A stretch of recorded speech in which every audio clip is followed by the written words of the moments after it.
I have limitations and limiting beliefs coming to the table, so does everyone else at the table. And so I started kind of rewinding, some conversations and different milestones in my life. And I'm like, oh, wait a minute. That wasn't a reflection on me. That was a reflection on them and their own limiting beliefs and their perspectives of technology.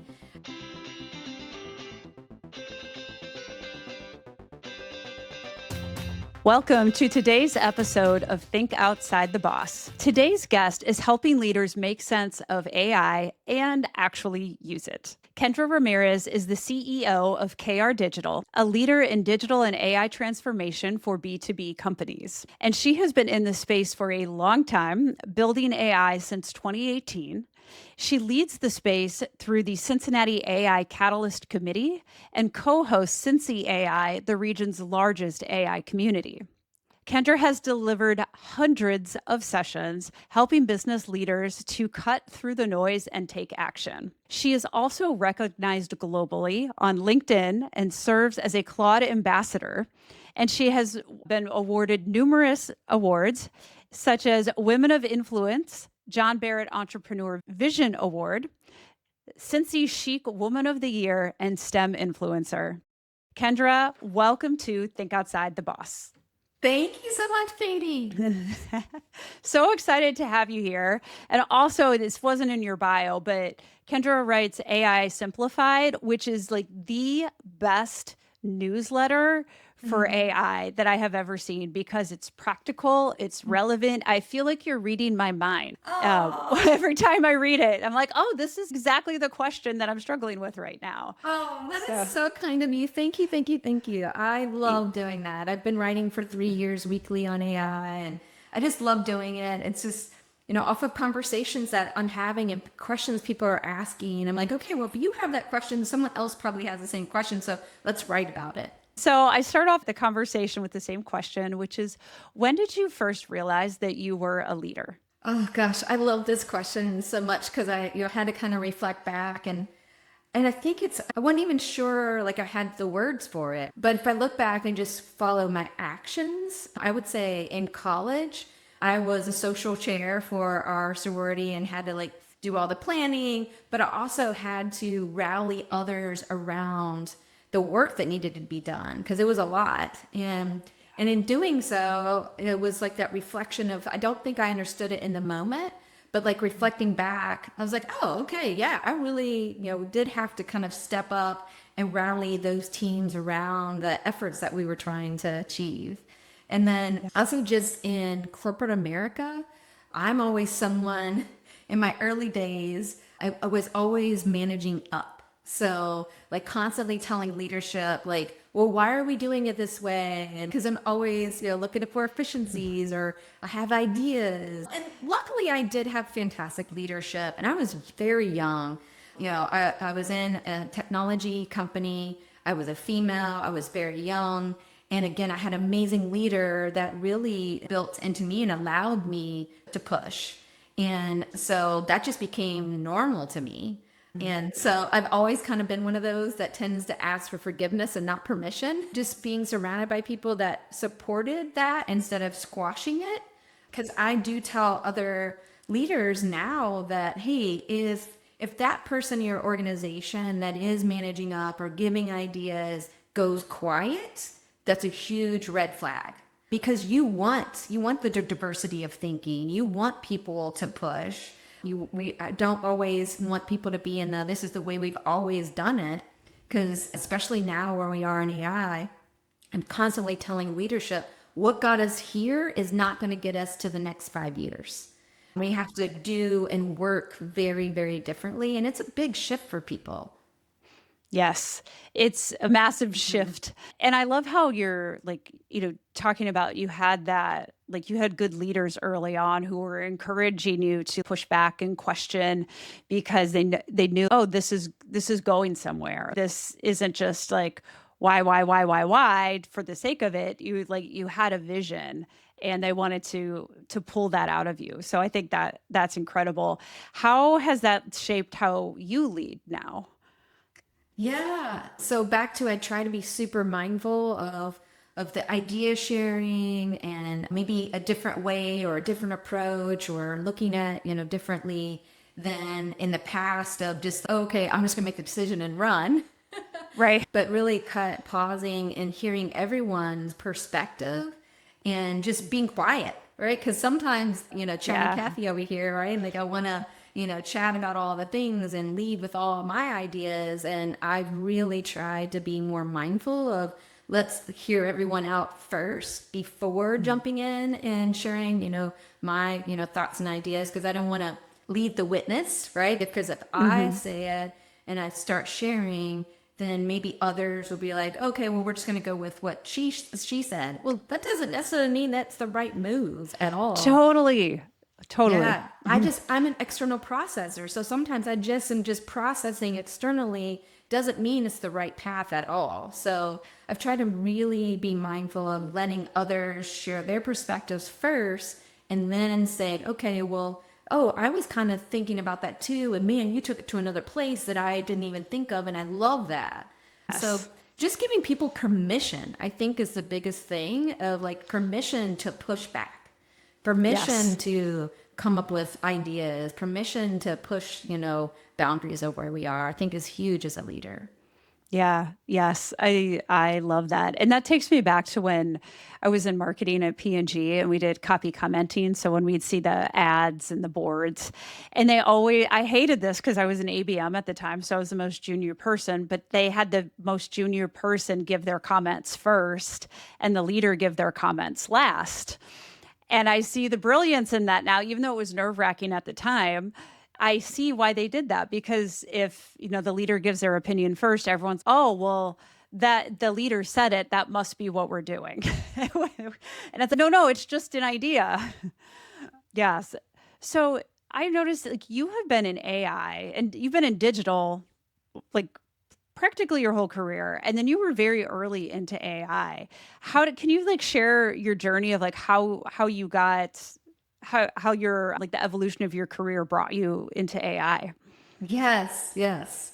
And I love sharing this because I think a lot of people kind of look at me and think, oh gosh, she must be, really smart in school. I was not smart in school at all. Like school, I don't learn from a book. And so school was very hard for me because school is structured for people that learn from a book.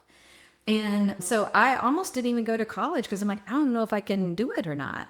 And so luckily my parents were very encouraging because neither one of my parents had gone to college. And so they were very encouraging. And I'm like, okay, I'm just going to give it a try. Well, college brought technology to me and I got to use computers and all the things. And I just lit up. I'm like, this I understand because you can't read a book about technology. You cannot. You can't. You have to get your hands on. I always tell everyone still today, 20 years later, push all the buttons. Like I got really good at pushing all the buttons. And so I fell in love with technology in college and so grateful for that experience. And so for that, I'm a tinkerer. Like I'm always beta testing things, listening to kind of client needs and where they're getting stuck and saying, okay, well, there's got to be a solution out there for that. And, kind of hunting and finding out, where those solutions are. So when I started my digital business 20 years ago, people looked at me like I was crazy. Like I took my business plan to 3 different business coaches and they're like, I don't think so. I think this is fad. I don't think you should do it. And I'm like, I think you're wrong. I'm going to do it anyway. Back to ask for forgiveness. It's just a fad, this computer thing. Yeah. Which is wild to say now, 20 years later, that's the perspective 20 years ago. And really true, it was just their own limitations of understanding technology. It just, it wasn't beyond that. It was just their limitations of technology. And so I tell people all the time, especially, young entrepreneurs, like, you have to, with every fiber of your being, if you're like, this is the thing and it lights me up, do it. Do it anyway. Because you're going to have a bunch of people tell you no. But that's their own limiting beliefs. And you're always learning. I'm always learning. And so that led to like being in technology. My first career was a technical recruiter and then went into technical sales and then led sales teams, led national recruiting teams, like just, all the things. And then it was in 2006, I had an opportunity where I was showing people how to use tools that existed and people started telling me, I'll pay you if you show me how to do that. And I was like, I think I'm onto something. And Yeah. so that's when I left corporate America and hung my shingle. And it's been a wild ride. It totally feels like riding a bull, right? It's just like, Yeah. I'm hanging on. That is a great analogy for entrepreneurship, just in general. Yeah. And sometimes you get bucked off. A lot of times I've been bucked off and I've had very expensive learning situations. So, but then Oh, you just yeah. get right back on the bull. Yes, I've learned to view everything as a lesson. Like, well, that was a Yes. $10,000 lesson that I learned. Yes. Yeah. I don't have an MBA, but I say I have a street MBA. Yes. Yeah. Well, it's funny you say that because I have an MBA from UNC Chapel Hill, and I say I bought an MBA and now I'm getting my MBA. I love it. So I think your way might be better. Like definitely more cost effective. I don't know. Oh, I don't know. I don't know about cost effective. Right. It's an investment either way. Yes. 100%. Two great 100%. paths. But Yes. yeah, I mean, after my MBA, I went into corporate for 13 years and then I launched this and I just work in a totally different way now. Yes. Yeah. 100%. I want to go back to something that you said that was really important and I want people to hear it was you said when you share ideas, when your coaches were like, no, I don't see it. It's just a fad. And you said that's a reflection of their limiting beliefs and they can't see it, but it doesn't mean that you're wrong or that you shouldn't pursue it. Do you know where that came from in your life?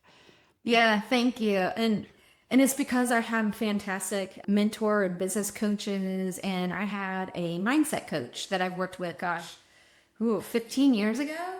And so he and I were working through my own limitations and my own limiting beliefs. And in that moment, when we're working through that, it was an aha, like, okay, if I have limitations and limiting beliefs coming to the table, so does everyone else at the table. And so I started kind of rewinding, some conversations and different milestones in my life.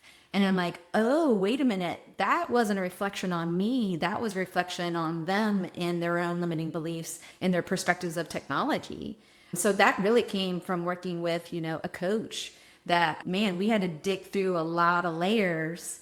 And really, I always say it's kind of like peeling back the onion layers, right? You went through and understanding different stories, my money story, my life story, my business story, and really start pulling back those things. And so that's when I had that reflective moment. I was like, that's what it was. Because in the beginning, I was a little bit of, and this is a limiting belief that I have worked a lot through, that, I'd never, growing up, I just didn't feel smart enough. Because back to in school, I didn't feel smart enough.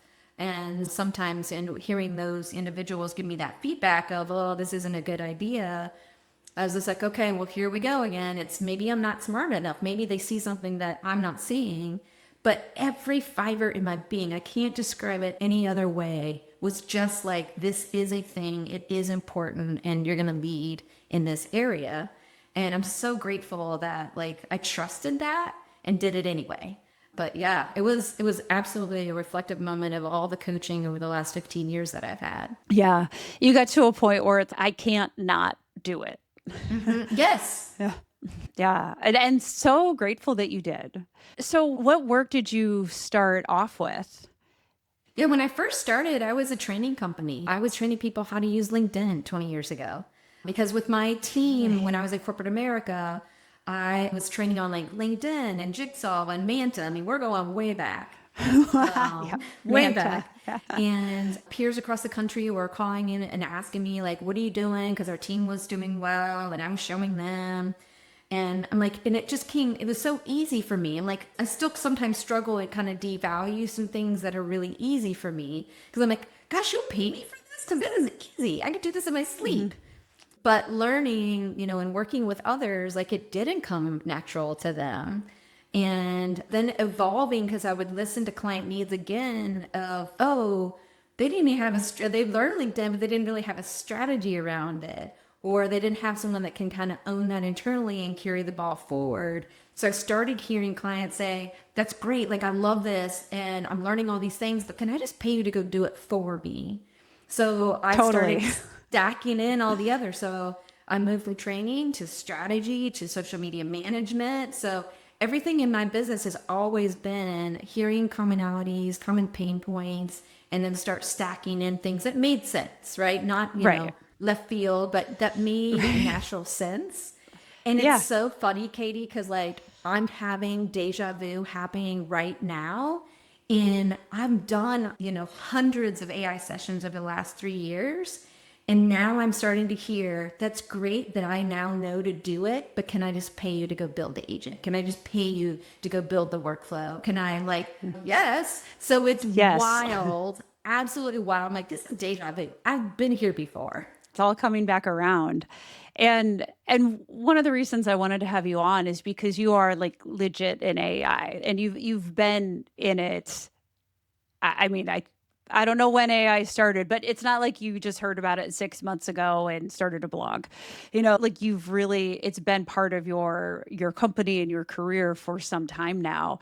What was, and I know the person listening to this is, what do I do with AI? And it just starts off, I don't know what I don't know. I'm using Chat or Claude. How do you advise people to even start thinking about it?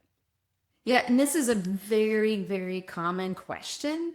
And rightfully, like I'm overwhelmed and I'm in it every single day because it Well, that's good to is, hear. That makes me feel yes, better. yeah, yeah, we're in this together.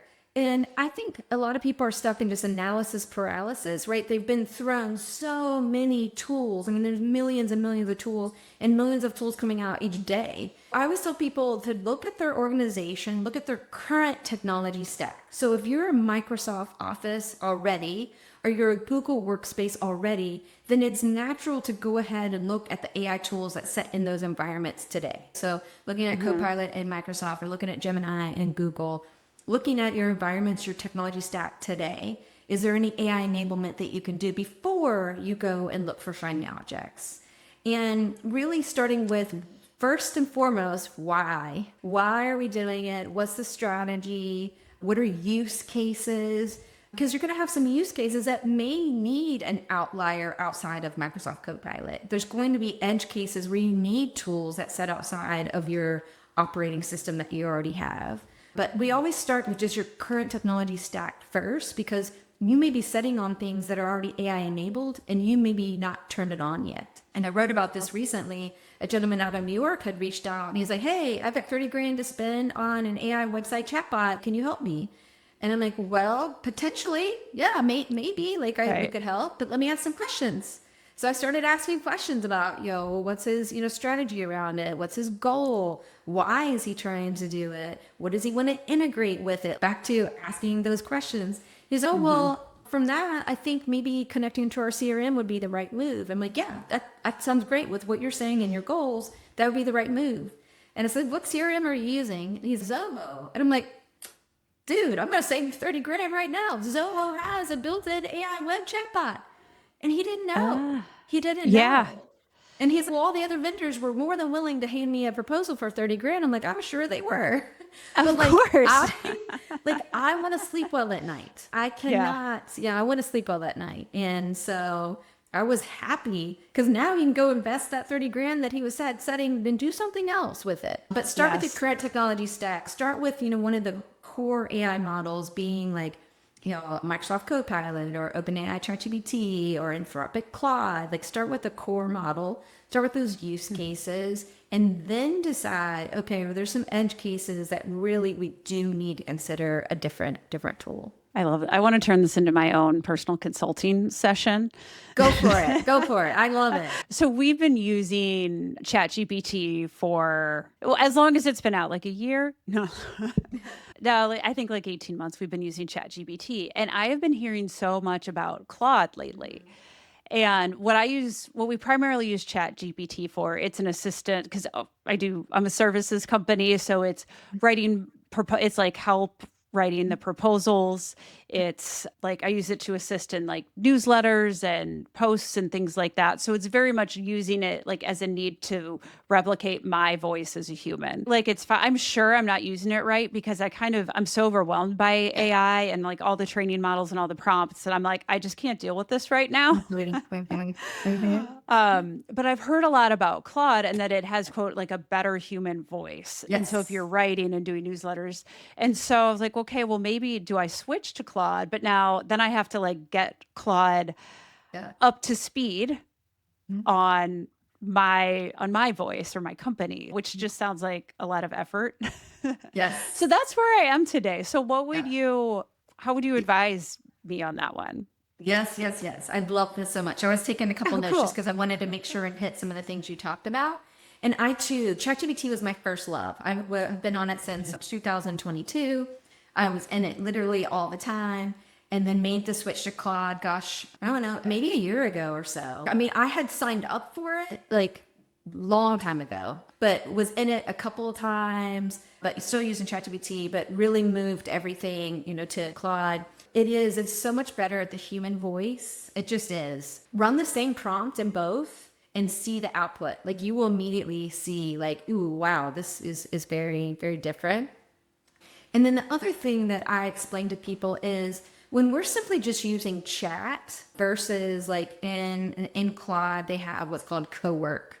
So there's just regular chat and then there's co-work. So chat is like you sitting down with your colleague, right? Very, very smart colleague. That's chat. And that's a lot of kind of copy and paste.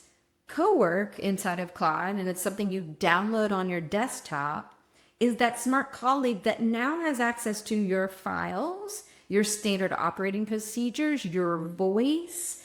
I don't have to retell it. Hey, we're writing this newsletter. Here's the core things we do in the newsletter. Hey, here's my proposal. Here's how I want it formatted. I don't have to repeat those things over and over. It just knows. It knows through what's called skills. And think of skills as little mini job descriptions. So inside of my Claude, I have several skills that I've built. One specific for my presentations, one specific for my newsletter, one specific for client onboarding, and those skills, I don't have to kind of invoke them. I don't have to say, use this skill to do blah, blah, blah. I just simply say, let's, write, this agreement, blah, blah, blah. Here's what I want. And then it just naturally uses the skills it has. So I don't have to invoke it. I don't have to like tag it or specifically say it. It knows just natively what I'm trying to do. And the other game changer is I have one that I can take transcription as a potential clients. And I have a skill built to take a transcription and convert it into a full proposal. So before I would get a proposal, it would just be content, but I wanted it formatted and the whole thing. Yes, the And same. it does that. It does it beautifully. Same thing. Does it do it to Canva? No, I actually canceled Canva. I love Canva. I've been in Canva for, gosh, eons. Really? And same thing for my presentations now. So I used to use like Gamma and I loved Gamma. It was great. But now with Claude, the same thing. I just give it a prompt here and I'm just talking, right? I'm not doing a perfect prompt. I'm just saying, here are the things I want to cover in this talk that I have coming up. Here, whatever, build presentation. And it beautifully does a full presentation, 23 slides, because it's trained on all the things that it knows that I already talked about, my view on things. And literally, I built a presentation. I spoke at an event a couple of weeks ago, and that presentation took me like maybe 9 minutes. Oh, and wow. Normally, it would take me hour, like before, because I've been speaking for over 20 years, it would take me minimum like about 4 hours to build out everything. And now to be able to do that because it's anchored in my knowledge in 7 to 9 minutes. And there's a couple little tweaks, but not any big deal at all. So those are the things that I'm using specific around Claude, because I use all the tools very differently. Like Copilot, I absolutely love for my email management, my meeting prep, my things like that. So just using them kind of a little differently. And I find myself using ChatGPT still, but just more maybe personally. And so that's how I've kind of broken it up. And then you asked about, gosh, I don't want to have to go train another model. And Yeah. Claude has been so brilliant at this. They actually write the prompt and give you the prompt that you go put in ChatGPT and to get the output. Because you're basically asking ChatGPT, summarize everything that you know about me, how I work, all my voice, all the things. And then it gives you all this output. You copy that output and bring it back into Claude, and it'll say import, and then it's anchored. So it's not a hard switch to make. But yeah, Claude was Oh, that's very brilliant at, let me give you the prompt to use to go move from yeah. ChatGPT over. Yeah, because that was one of the things. And I started as a training company as well, like sales training and leadership training. And now it's like I work with the executive team. So it's like I've had that evolution.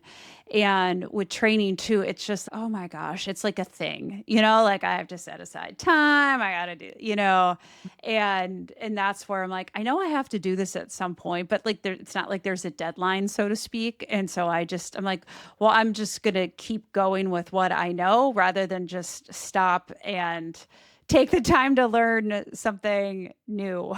But with Claude, so are you saying like Claude versus Chat GPT? Is Claude more like forgiving around the prompts? Because I feel like with Chat, I was just like, I'm not gonna learn these prompts. I'm just gonna like speak to it. And it works pretty well, but there's some frustration with it. But overall, I was like, I'm not buying people's prompts and like word for No, word. you do Like not. I don't have that kind of tenacity in me, but it Yes. sounds like Claude is programmed It's differently. wired that way that it already just understands because it has that, that depth around who you are, how you work. And then when you start building those skills, it just is already kind of think of it as pre-trained in those areas, exactly how you work. It's just a lot easier, to manage in that way. And I told people like, hey, if you love ChatGPT and it's doing all the things you wanted to do, stay. I get Right. nothing for, saying it at all. I just always just share things that, are working for me. And I did write about in my newsletter exactly how to go about, moving. So that's out there publicly. If anyone wants to go take a look at that, that's available for them too. So they don't have to go hunt and find how to do that. But yeah, if it's working for you, that's fine. Yeah. Because Where did they're they find always, that? Is that it's is that yeah, at your on my Substack, which is an AI simplified Substack. And I've been writing for 3 years, so you can actually search back through all of, my AI, notes. But I just wrote about that maybe just a couple of weeks ago. So it's fresh, out there for people to use. Yeah. Tell me about Substack. At the risk of sounding Yep. totally ignorant, like it is now everywhere. Everyone has a Substack. I'm like, do I need a Substack? I've got a newsletter, got Yeah. LinkedIn. Like I can Yeah. only manage my team. We can only Yes, manage so much. exactly. Yeah, we can only manage so much. I agree. I agree. So I absolutely love Substack. And shout out to Rick Vanderfar, 3 years ago. He's like, Kendra, why aren't you writing about AI? I was like, because, there's already 9,000 people's voices out there. And he's like, yeah, but you have a very different, unique thing. You're not just regurgitating what others are saying. You literally have Very thought true. leadership of what you're doing. And I was like, okay, fine, Rick, I'll do it. And I said, I'm only going to do it if I'm having fun at doing it.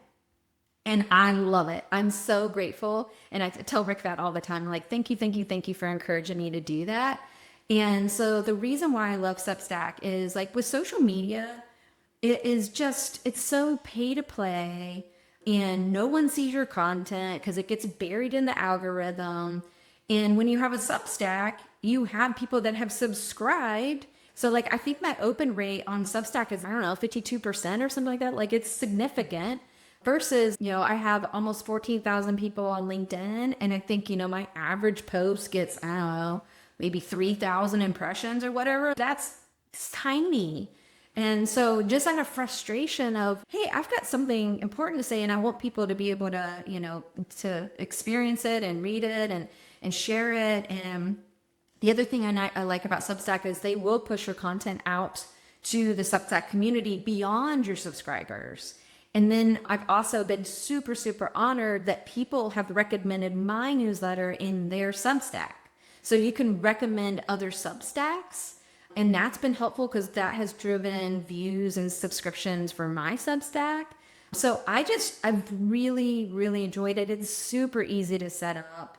And so I've just truly enjoyed it. And it's cool because it gives you all the data. I think the last time I checked, I was in like, I don't know, 40 states and 23 countries and all that, like people that I would never cross paths with. And so, yeah, it's been really neat. And then again, Rick encouraged me. He's like, just, throw on a little subscription. If somebody wants to just support your efforts. So I threw it up for, I think, $5 a month. I'm like, if you want to like support my efforts that, I'm doing here, just for fun, just to test it.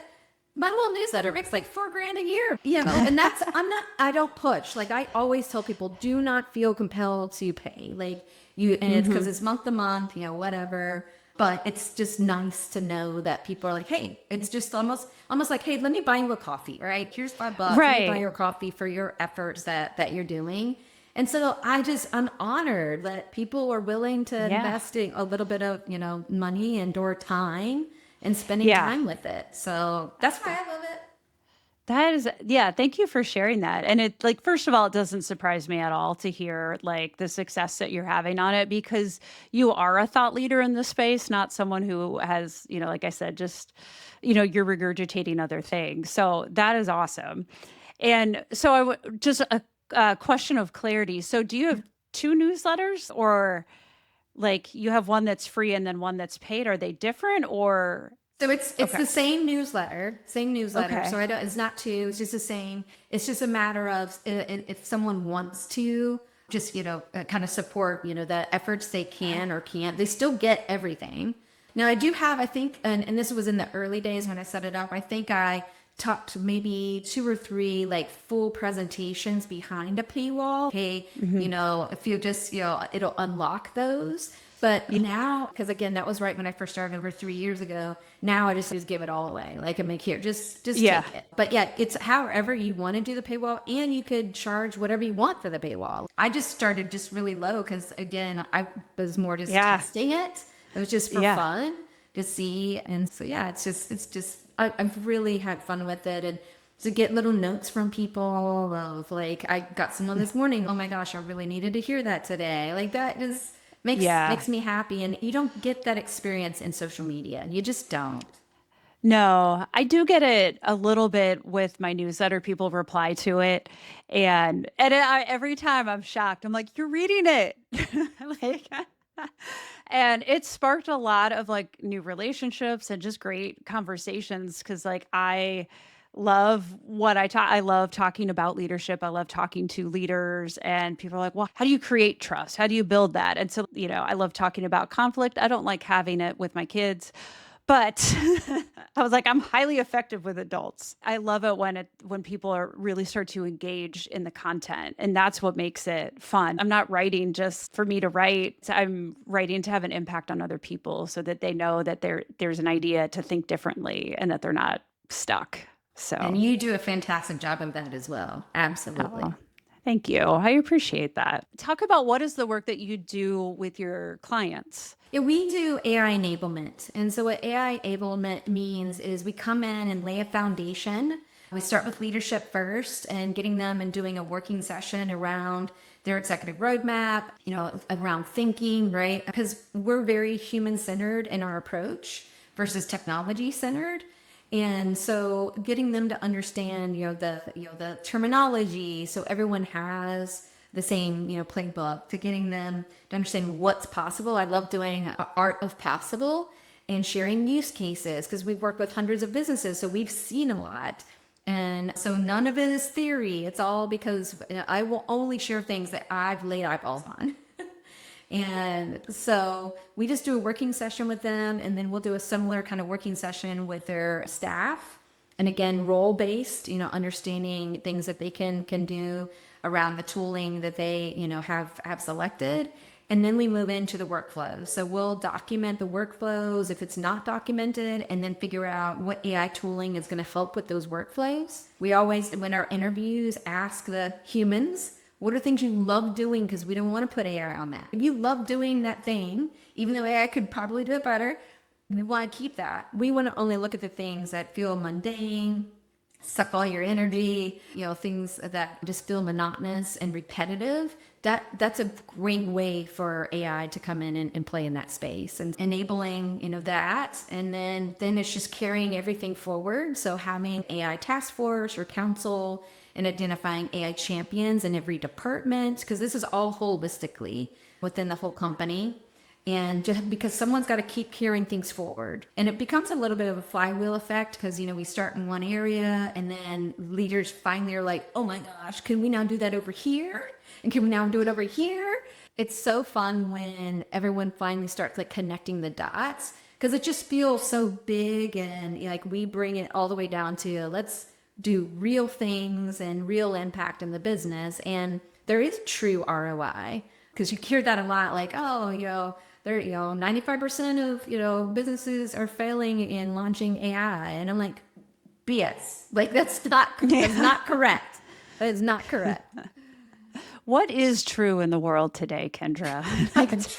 Yeah. It's so hard. It is so hard. It's so hard. Like, the whole, like, we can't trust what we see online. Those human relationships and human connections are so important right now and will continue to be. Like, I wrote a whole in January, 2026 predictions. And one of those predictions is that human connectedness and making sure we're being really, really intentional about those human relationships offline. Because we can't trust what we see. I grew up in customer service for my parents' retail company in the 90s before AI. Before it was like AOL days, I think was that's what we had. There were not even gift cards. So it was like a gift store, like a Hallmark. And I'd have to read the situation and be like, are they here for a wedding gift, a funeral gift, a baby gift? Or no offense to the guys out there, but if a frantic man came in at 5 p.m., I'm like, so is it your anniversary? Is it your wife's birthday today? Or was it yesterday? Right. I didn't ask those direct questions, and so in my business, I do some customer service consulting because I'm so passionate about how we treat other people. And it starts with leadership.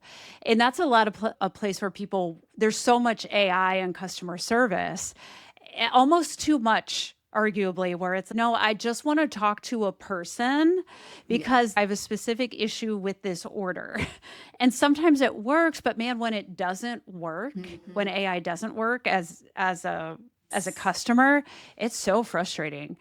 So I like how you talked about like human-centered AI and you're not losing like the human person in it. It's not AI taking over the world or taking over your company. It's like humans leading it with AI supporting.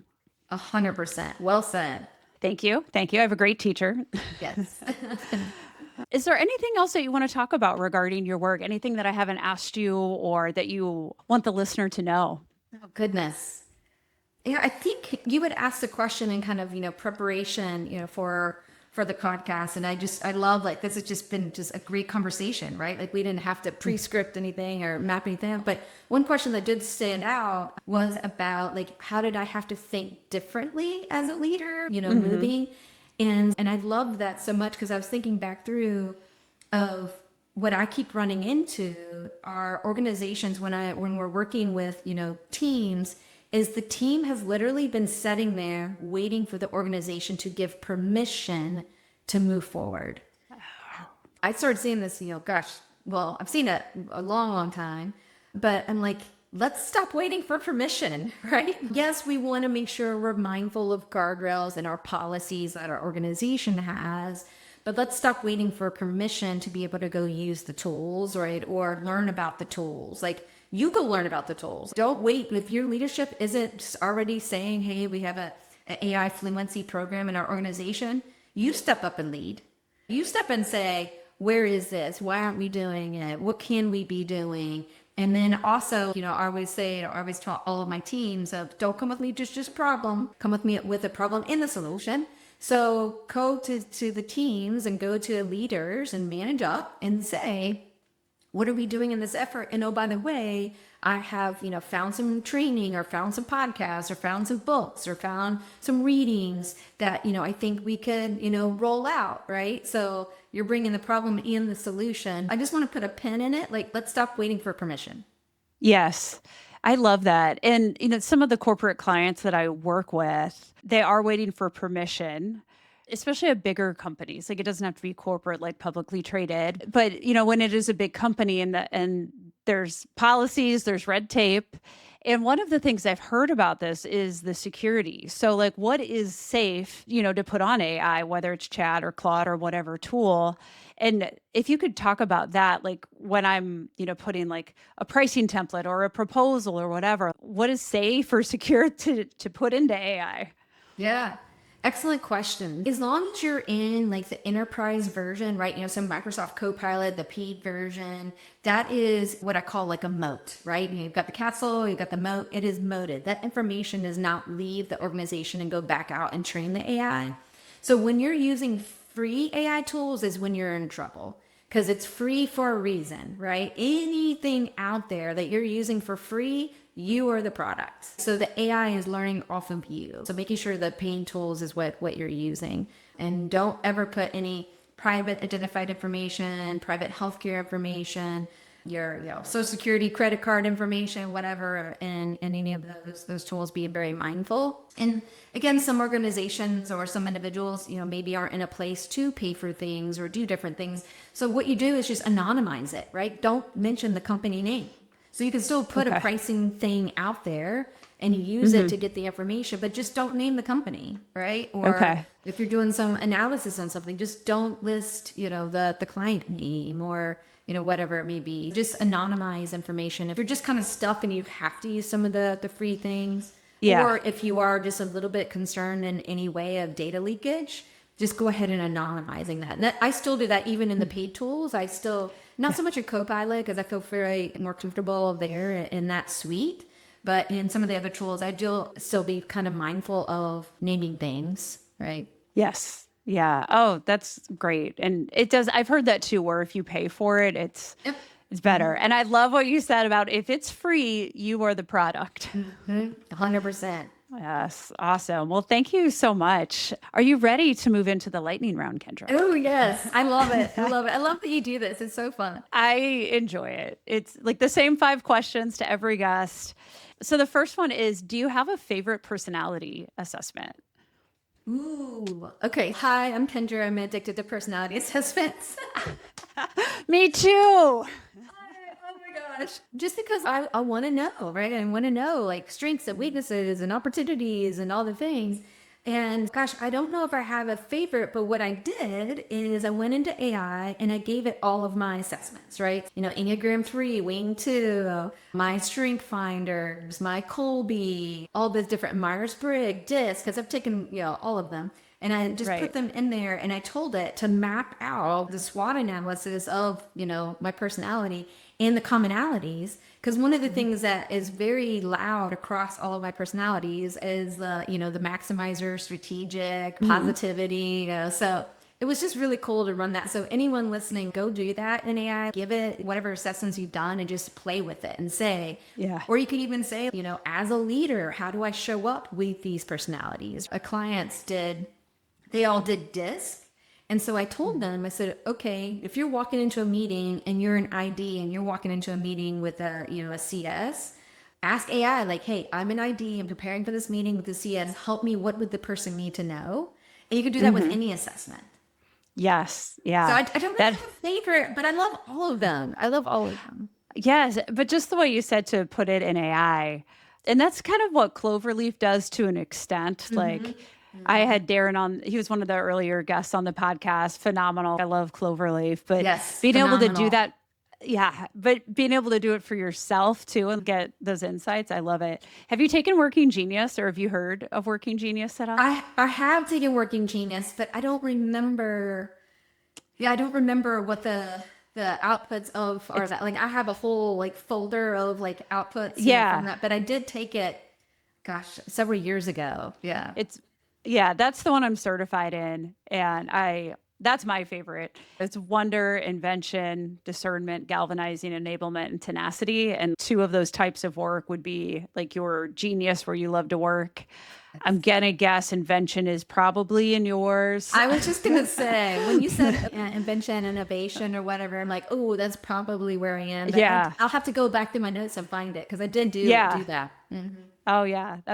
Love it. Second question, what is a book that was instrumental in your life? Ooh. I would say one of my favorite books is Get Out of Your Head by Jeannie Allen. I just absolutely love that. And I did a whole group, it's like a small group that I led in 2020 because, we're all sitting at home. And so I had that book, and what perfect timing. I led, a small group of people through that book, and we turned it into just an online community. It's also faith-based, so it's about mindset and faith and how a lot of times we just get in our heads, and it limits us from walking out the things that we were brought here to do. Oh, love it. Great message. All right, what is some of the best advice you've ever been given? That was the hard one. I was like, gosh, what best advice? There is I don't know if I'll be able to, it's from Irma Bombeck. I have it on my wall. Let me see if I can read it to you. If you can't hear me, then we'll not worry about it. But let me see if I can read it to you. Because I have it on my wall. That's how important this is. When I stand before God at the end of my life, I would hope that I have not a single bit of talent left. It could say, I used everything you gave me. Oh, that's good. I have a moment with that one. That's awesome. I needed to hear that today. Me too. Me too. Right? What is a failure that you cherish? Oof. There's so many. In a good way. In a good way. I always say, Totally. let's reframe the word failure. It's learning. I have learned a lot. When the economy crashed, I had to close my business. And I was still able to do things, but I did it underneath another organization. And I was a single mom at the time, so I needed to adult and make sure. And so I was interviewing, but nothing was really landing. I could do these jobs, but I'm like, I'll do whatever I need to do. And it was a week and a half before Christmas, and the CEO at the time, she's like, hey, I just want you to know today's last day. You've been watching what's going on. And so I felt like in that moment, it was like I was shoved out of the nest, in a good way. And so I literally said a prayer and okay, God, if this is what you want me to do to restart my business, then I need you to be very loud. I need you to be a billboard, not a whisper. And I am not kidding, Katie, an hour after that prayer, and God is not Amazon, right? An hour after prayer, I got my first client. It was no one that I knew. He came out of nowhere and just said, hey, I heard you do social media management. Can you help me? And I said, yes, I can. And I put together a proposal and I sent it and he signed it. And, after getting to know him, he also was faith-based, so I got to share what happened. He was like, I love that. And he was a fantastic client for, several years before he decided to sell and retire. And so I was really nervous because I felt like I'd failed. Who are you to restart your business again? You didn't do it right the first time. That language, that inner critic, was very loud. Then I'm like, no, I just didn't structure it right. What a beautiful story. And then last question, my personal favorite. What is your walk-on music when you are introduced? Or what would you like it to be to hype up the crowd? Oh, I love this so much because I was like, oh, we need walk-up music. I would say This Girl's on Fire. Like that, Yes. that would be like, yes. Yes, such a powerful song. That's my 8-year-old. I hear that song all the time, and I'm like, it just so perfectly describes her. So yes, great song. Cool. Kendra, thank you so much for sharing your wisdom with us and your brilliance. Before we go, tell everyone where they can find you, how do they follow you? And we've talked about it a little bit, but just remind everyone where they can find you. Thank you so very much. I love this conversation. Was super, super fun. So I'm really easy to find. It's KendraRamirez.com. I'm Kendra Ramirez on LinkedIn. And you'll see my newsletter as well on my website and on my LinkedIn. And so, yeah. And if you listen to this conversation, ping us and we would love to hear from you. Yes. And Substack. Don't forget AI Simplified on Substack. Yes. Yeah. All right. Kendra, thank you so much. And I hope you have an incredible day. You as well. Thanks so much, Katie. Thanks for listening. If you liked something from this episode, hit share and send it to a friend or fellow leader. Don't forget to follow the show and leave a review because it helps leaders like you find us faster. This episode of Think Outside the Boss was produced by Volt Productions. I'll see you next week. And until then, keep moving forward.